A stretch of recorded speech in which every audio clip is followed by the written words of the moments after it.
They said I'd only been gone 3 days, but my dog's tag was dated 10 years ago. I found my name carved into a tree that was breathing.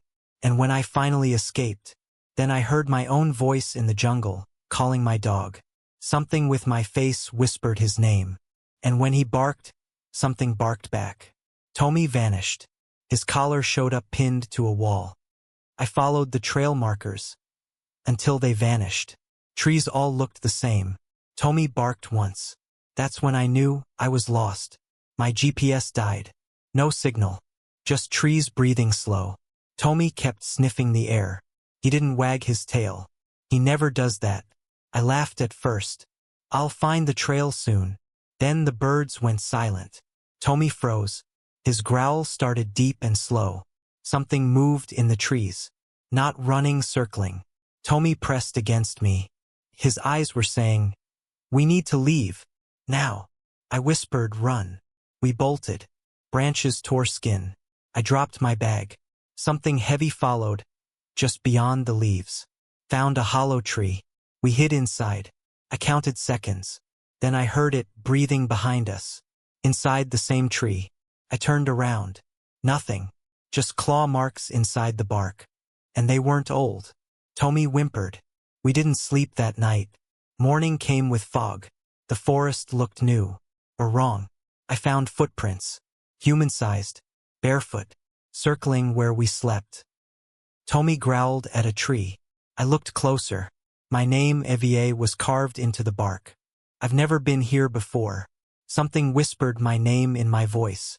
Tommy barked back. Then something barked again. From deep in the trees. We followed a muddy stream. Water leads somewhere, right? Wrong. It led to fresh bones and a paw print the size of my head. I found a branch shaped like a spear. Tommy sniffed it like it had a story. I didn't ask.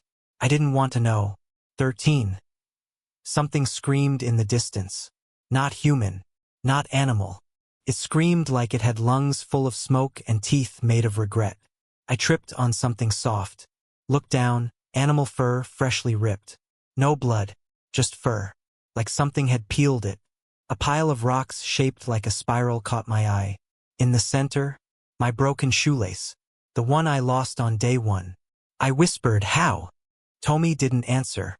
He just backed away, growling at the spiral. The rocks started shaking. We ran again. Fast. Too fast. Tommy slipped. I carried him through branches like we were one body made of fear and sweat. We found a cave behind vines. I crawled in first. Tommy followed. Inside dry, dark, and already warm. Something had just left. I heard chewing. Slow, wet, deliberate. Not near us, under us. I held Tommy tighter. The cave floor pulsed once. I carved "We're alive" into the wall with my nail. When I woke up, someone had added, "For now," underneath it. Woke up to vines around my ankle. Tight. Alive. Tommy bit them off. They bled green. I didn't scream. Couldn't. We left the cave. The trees had moved. The spiral rocks were outside now, around us. Like the forest had learned a trick. My name echoed from the trees. Soft, wrong. Tommy barked at nothing. Then something barked back. In his exact tone. I found a pond. My reflection blinked before I did. I backed away. Tommy growled at the water like it insulted him. A backpack sat near a tree. I opened it. Inside, my handwriting, my snacks, a photo of me sleeping. Taken last night. Tommy barked once and vanished. I screamed. He returned seconds later, dragging a bone. It had a name carved in it. Evier. We kept moving. My feet bled. Every tree looked like it had a face. Some smiled. Some watched. None blinked. I stepped on something soft. Not mud. Fur. Still warm. I picked it up. It was Tommy's collar. But he was still wearing his. We ran again. No direction. Just survival. The sky blinked red once. Just once. Like the sun had something to say. We found a clearing. In the center, a wooden mask with my face. Tommy growled. I didn't. I recognized the eyes. I kicked the mask. It didn't break. Cracked. And laughed. Not out loud. But inside my head. Tommy howled like it hurt him. Something was mimicking our footsteps. One beat behind. Not hiding. Not rushing. Just following, learning. Tommy stopped at a tree. Bark peeled back like skin. Inside scratches. All from claws. All in sets of two. All pointing down. I found a rock shaped like a knife. Still warm. Tommy backed away from it. I picked it up anyway. I needed something sharp. We heard whispering. Not words. Just intention. It filled my ears like smoke. My thoughts started to echo. The jungle pulsed once. Like a breath. Everything froze. Even Tommy stopped mid-step like time skipped a beat. I saw a woman through the trees. Same hair. Same walk. She called my name. Tommy looked at her, then looked terrified. I shouted, "Who are you?" She smiled with my teeth. Then her mouth opened too wide. Tommy lunged without waiting. The woman vanished in smoke. Tommy coughed. Dizzy. I held him. He licked my hand like he was checking if I was still me. We kept walking. A tree beside us whispered, "Almost. That's all. Just almost." Like something was nearly ready.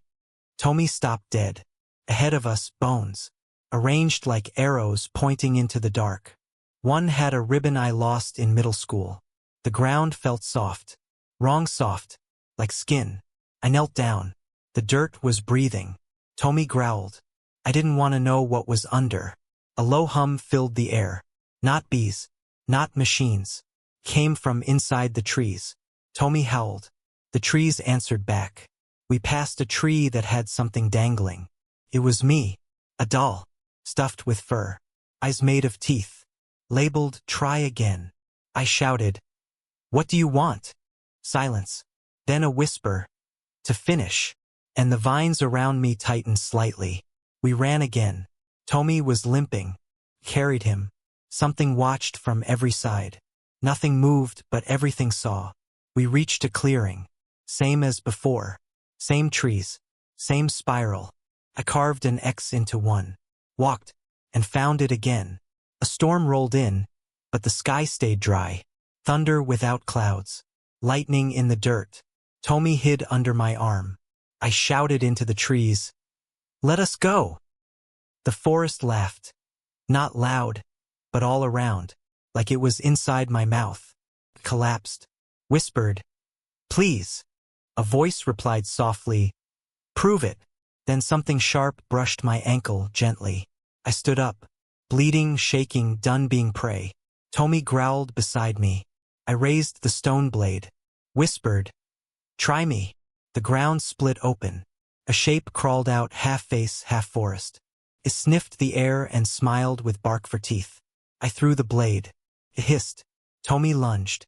It didn't dodge, it absorbed. The jungle itself screamed. The trees swayed violently.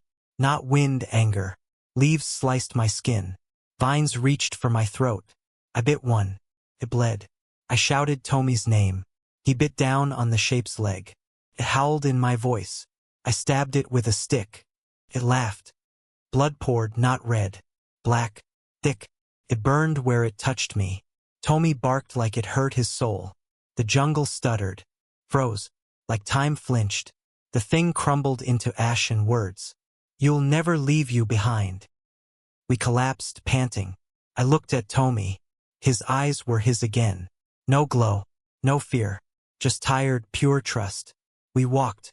Slower now. The forest watched, but didn't chase. I think we passed a test I didn't know I took. At dusk, I saw it. A crack in the trees. Sunlight. Real. Tommy barked once. Not fear. Hope. We ran toward the light. Not thinking. Not breathing. Just two broken souls sprinting for something real. The trees thinned. I could smell air that didn't taste like roots. Tommy barked with joy. I nearly collapsed. Then we saw it, roadside dirt. A highway. Empty. Like the world had paused to see if we'd really escaped. I stepped onto the pavement. My knees buckled. Tommy licked my face. I cried. Whispered, "We did it." Car pulled over. A woman jumped out. Screamed my name. "You've been missing for 3 days." 3 days? That forest felt like years. But Tommy's collar, It had a tag marked with a date from 10 years ago. In the hospital, they asked what happened. I couldn't answer. The words stuck behind fear I hadn't named yet. Tommy stayed by my side, slept with one eye open, barked at the window like the forest might crawl back in. I found a leaf in my hair. It was black, slick, alive. When I touched it, it whispered, almost. That night, outside my hospital window, I heard a sound.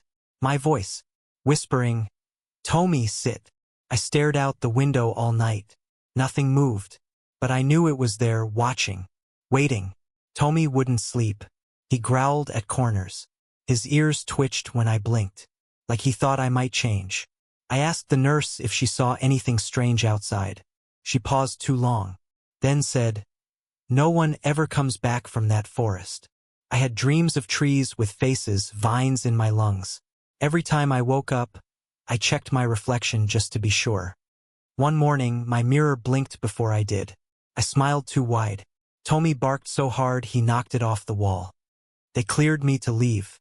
I packed fast, took Tommy, refused to look at the woods outside the hospital.